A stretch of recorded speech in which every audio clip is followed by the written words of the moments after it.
हिंदुस्तान में अंग्रेजों का राज होता था। अंग्रेज हिंदुस्तान में आए किस लिए थे? वो यहां इसलिए आए कि उन्होंने सुना था कि हिंदुस्तान सारी दुनिया में सबसे धनी मुल्क है, तो यहां पे हिंदुस्तान का धन लेने आए। और जब यहां आए तो उन्होंने देखा कि सिर्फ धनी मुल्क नहीं है, लेकिन एक बहुत शक्तिशाली मुल्क भी है। लेकिन फिर भी उन्होंने यहां कब्जा कर लिया। और कब्जा कैसे करा?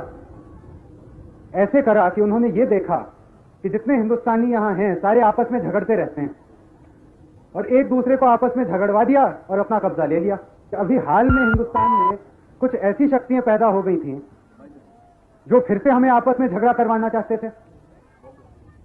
कभी विद्यार्थियों से कहते थे कि पढ़ाई छोड़ दो, दंगा फसाद करो, बसें जला दो, रेल जला दो, सरकारी इमारतें वो जला दो।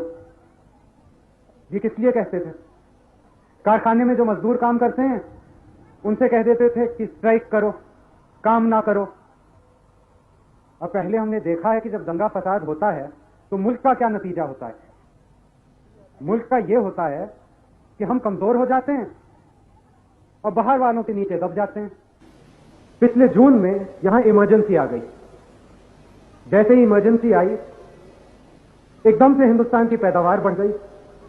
जितने विद्यार्थी थे एकदम से पढ़ने लग गए, सब लोग अपने काम में लग गए। जो दाम इतनी तेजी से बढ़ रहे थे, सारी दुनिया में बढ़ रहे थे। कोई और मुल्क नहीं है दुनिया में जो अपने बढ़ते हुए दाम को काबू कर सका है। एक सारी दुनिया में मुल्क हिंदुस्तान है जहां दाम सिर्फ बढ़ने से नहीं रुक गए, घटने लग गए। जो चीजें मिलती नहीं थी, जो काला बाजार था, ये सारा मिट गया। चीजें मिलने लग गई।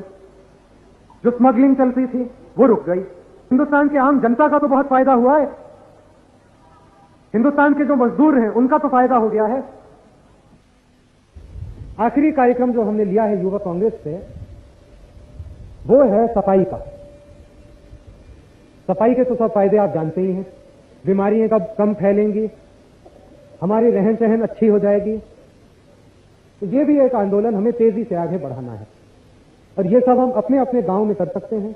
अपने अपने गुट बना लें और हर हफ्ते का या हर महीने के लिए एक गली को पूरा साफ कर लें, तो एक साल में पूरा गांव चमक उठेगा। और ऐसे ही गुट अगर हर एक मोहल्ले में बन जाएं, हर एक मोहल्ले में एक एक गली को साफ करते जाएं, तो पूरे शहर भी चमक जाएंगे।